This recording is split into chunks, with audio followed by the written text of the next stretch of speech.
जय हिंद दोस्तों, प्रचंड क्लासेस में आप सभी का स्वागत है। चलिए आज की दैनिक समसामयिकी को देखते हैं। इसमें 10 पॉइंट हैं। चलिए देखते हैं कि इसमें है। पहला है कि टोक्यो विश्वविद्यालय ने विश्व की सबसे ऊंची खगोलीय वेधशाला आटाकामा का उद्घाटन किया है। किसने? टोक्यो वेधशाला ने। ठीक है, चलिए इसका विश्लेषण देखते हैं। कुछ इसका विश्लेषण है कि टोक्यो विश्वविद्यालय की आटाकामा वेधशाला, ठीक है, आटाकामा वेधशाला का उद्घाटन किया है। किसने? टोक्यो विश्वविद्यालय ने किया है। वेधशाला का क्या नाम है? आटाकामा वेधशाला। ठीक है, ये विश्व की सबसे ऊंची खगोलीय वेधशाला है। और कितने फीट है ये ऊंचाई इसकी? 18,500। 18,500। इससे पहले कौन सी वेधशाला सबसे ऊंची थी? उसका नाम था आटाकामा लार्ज। ठीक है, तो देखिए वहाँ पे कंफ्यूज मत होइएगा परीक्षा हाल में। आटाकामा लार्ज जो है अब वो सेकेंड हाईएस्ट हो गई है, और जो फर्स्ट हाईएस्ट है, मतलब सबसे हाईएस्ट है, वो है आटाकामा। ठीक है, तो आटाकामा और उसके बाद में आएगा आटाकामा लार्ज। आटाकामा लार्ज की जो है ऊंचाई है वो है 16,570 फीट। ओके, नेक्स्ट थोड़ा सा देखिए कि TAO जो है, इसकी जो ये है स्थापित कहाँ पे है? तो ये जो है भाइयों, ये देखिए चिली के आटाकामा रेगिस्तान में। ठीक है, चिली के आटाकामा रेगिस्तान में। लेकिन चिली के किस भाग में? तो उत्तरी भाग में है। ठीक है, आटाकामा रेगिस्तान में एक पर्वत है, कौन सा? सेरो चाजनतोर। ठीक है, सेरो चाजनतोर। तो इसका नाम थोड़ा सा 2-3 बार कर लीजिए, सेरो चाजनतोर। ठीक है, ये आटाकामा मरुस्थल में है, जो कहाँ पे? चिली में। ठीक है, और ये किस भाग में है? तो उत्तरी साइड में है, चिली के उत्तरी साइड में। इस पे जो काम चल रहा था वो 1998 से चल रहा था। मतलब कितने साल हो गए? 26 साल। ठीक है, 26 साल में अभी पूरा हो गया है। ठीक, चलिए अब अगला है कि स्क्वायर किलोमीटर एरे जो है ऑब्जर्वेटरी जो होती है, SKAO। ठीक है, इसके बारे में है कि यह ब्रह्मांड के विकास का अध्ययन करने और डार्क मैटर, डार्क एनर्जी तथा आकाश गंगाओं के निर्माण संबंधी गहन सवालों के जवाब देने के लिए डिजाइन किया गया था। उसका क्या नाम है? Square kilometre array observatory. ठीक है, और ये कहाँ कहाँ पे स्थापित है? तो ये देखिए, ये दक्षिणी अफ्रीका और ऑस्ट्रेलिया में तैनात 2 बड़े टेलीस्कोप सारणी में बना हुआ है। ठीक है, इसमें अपना Bharat, Italy, Germany, France, Australia, ये सब भी शामिल हैं। चलिए अगला देखते हैं। इसमें है कि USA के ड्यूक ह्यूमन वैक्सीन इंस्टीट्यूट के HIV का किया है सफल परीक्षण। तो इसमें केवल वैक्सीन का नाम जान लीजिए, और किसने किया है वो जान लीजिए। देखिए HIV के लिए वैक्सीन बनाई है किसने? तो कंपनी का नाम है ड्यूक ह्यूमन वैक्सीन इंस्टीट्यूट। ठीक है, ड्यूक ह्यूमन वैक्सीन इंस्टीट्यूट ने बनाया है। ठीक है, HIV के खिलाफ व्यापक रूप से निष्क्रिय करने वाले न्यूट्रलाइजिंग एंटीबॉडी सफलतापूर्वक जो है शरीर में क्या कर दिए जाते हैं? डाल दिए जाते हैं, कि वो एंटीबॉडी बनती रहे HIV के खिलाफ। ठीक है, चलिए इसमें अगला है कि 21 मई को मनाया गया है राष्ट्रीय आतंकवादी विरोधी दिवस। 21 मई को हर साल आतंकवादी विरोधी दिवस मनाया जाता है। ठीक है, क्यों मनाया जाता है? ये अपने ही देश में मनाया जाता है, अंतर्राष्ट्रीय नहीं है। तो ये अपने देश में है, किस लिए है? जो अपने प्रधानमंत्री थे, छठे प्रधानमंत्री राजीव गांधी जी, उनकी जो है हत्या कर दी गई थी आतंकवादियों द्वारा। उसमें कौन थे? LTTE समूह के थे, जो आत्मघाती हमलावर थे। उनके द्वारा राजीव गांधी जी की हत्या कर दी गई थी। कहाँ पर की गई थी? श्री पेरम्बुदूर एक जगह है, कहाँ पे? चेन्नई में, वहीं पे की गई थी। ठीक है, तो इसीलिए 21 मई को हर साल राष्ट्रीय जो है आतंकवादी विरोधी दिवस मनाया जाता है। ओके, अब इसमें क्या है? ये तो राजीव गांधी से रिलेटेड हो गया।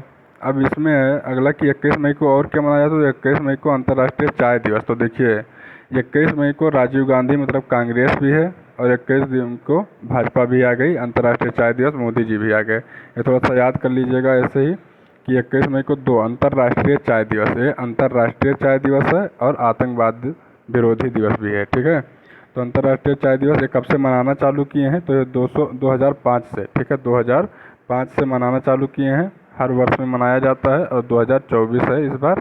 ठीक है, इसको चालू किसने, इसका प्रस्ताव रखा था? चेयरपर्सन संतोष कुमार ने। तो इनका नाम याद रखिएगा, संतोष कुमार। बाकी बहुत ज़्यादा पूछेगा नहीं। अगला देख लेते हैं। इसमें अगला है कि एलन मस्क ने इंडोनेशिया में स्टारलिंक उपग्रह इंटरनेट सेवा की प्रारंभ। ठीक है, एलन मस्क जो कि दुनिया की इनकी सबसे बड़ी अब ये जो है इनका जो है स्पेस एक्स से अपनी एयर कनेक्टिविटी दे रहे हैं। ठीक है, हर एक देश को जोड़ना चाहते हैं और ये चाह रहे हैं कि इंटरनेट की दुनिया में इनका ही राज हो। तो ये इसके बारे में सोच रहे हैं। तो इन्होंने अभी हाल ही में कहाँ पे, इंडोनेशिया में स्टारलिंक उपग्रह इंटरनेट सेवा प्रारंभ की है। इंडोनेशिया में कहाँ, तो इंडोनेशिया में एक द्वीप है बाली, जो अपने यहाँ राज्य होते हैं ऐसे इनके यहाँ भी बाली एक राज्य है, एक द्वीप है।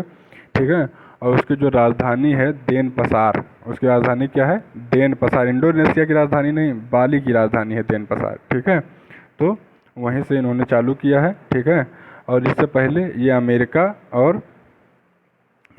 और कनाडा में कर चुके हैं ये काम। तो स्टारलिंक नेटवर्क के द्वारा, तो उसमें पहले चरण में इन्होंने 12,000 और दूसरे चरण में इन्होंने 30,000 जो है सैटेलाइट छोड़ी हैं। कहाँ पे, LEO जो लो अर्थ आर्बिट्री होता है उसमें, निम्न पृथ्वी कक्षा में। ठीक है, 550 किलोमीटर पे ऊंचाई पर ये स्थापित की जाती हैं।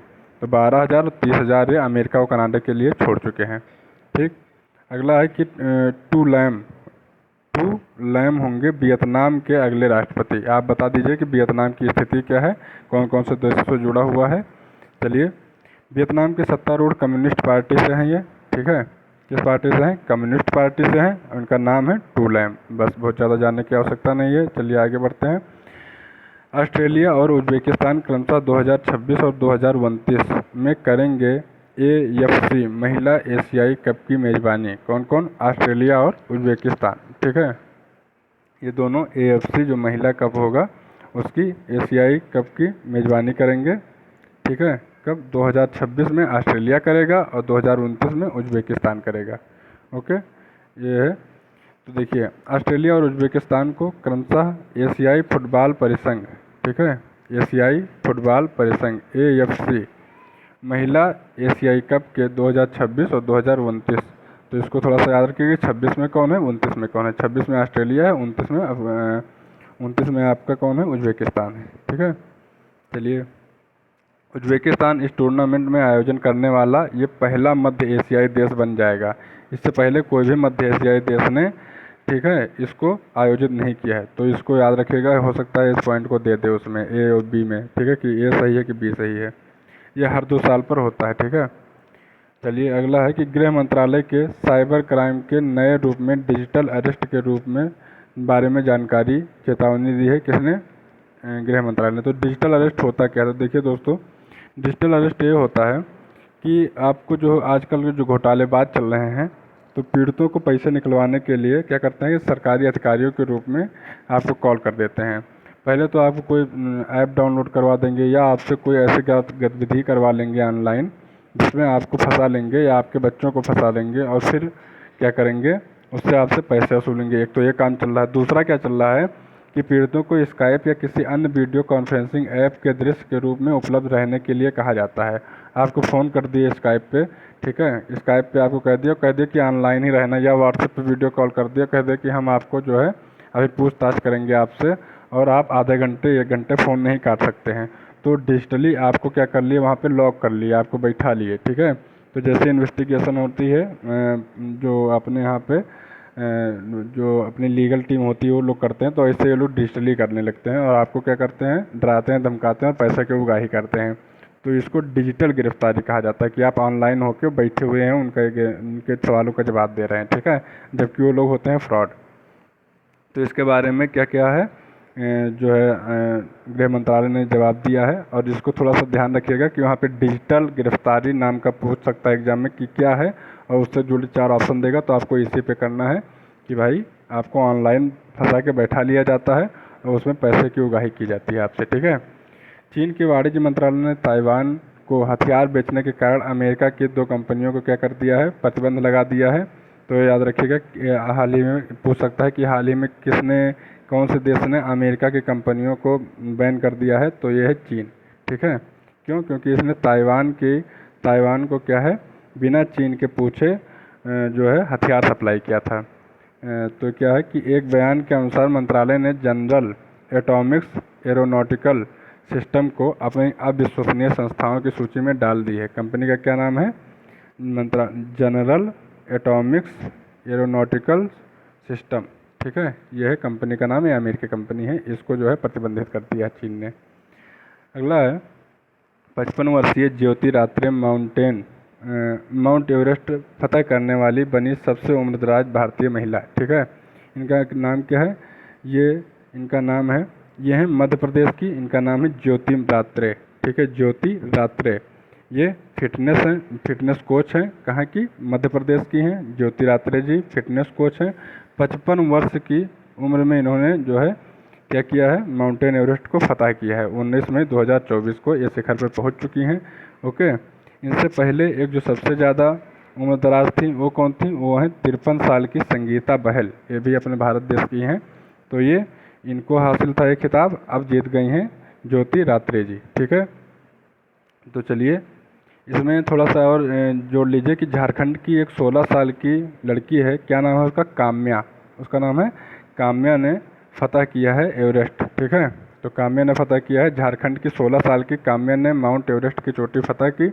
अब तक अफ्रीका की सबसे ऊंची चोटी माउंट किलिमंजारो 5895 किलोमीटर है। देखिए इसमें तो थोड़ा सा आप याद कर सकते हैं। देखिए अफ्रीका की सबसे ऊंची चोटी कौन सी, माउंट किलिमंजारो 5895 मीटर।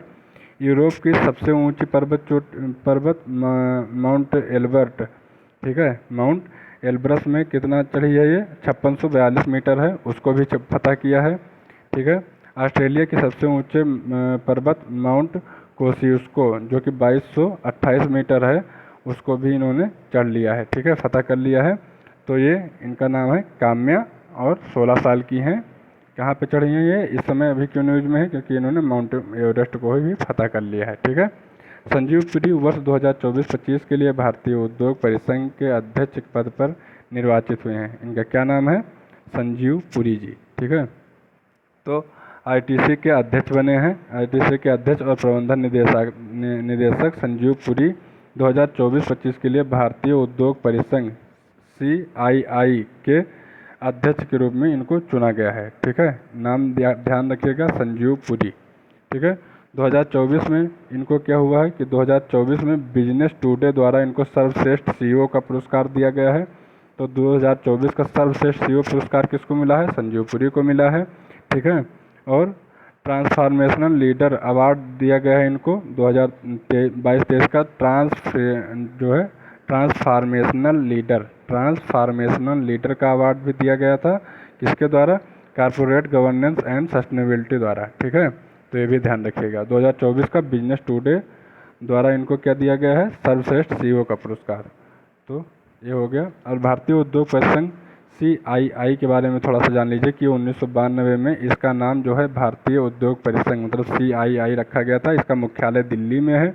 और ये शुरू कब किया गया था फाइनली, तो ये 1895 में बंगाल की इंजीनियरिंग और आयरन ट्रेड्स एसोसिएशन की स्थापना की गई थी। उसी को 1992 में नाम बदल के भारतीय उद्योग परिसंघ कर दिया गया था, ठीक है। IDFC फर्स्ट बैंक का पूर्णकालिक निदेशक किसको बनाया गया है, तो प्रदीप नटराजन को बनाया गया है। ये 3 साल तक रहेंगे, कौन, प्रदीप नटराजन। ये आज का करंट अफेयर पूरा होता है। चलिए मिलते हैं कल नए करंट अफेयर के साथ।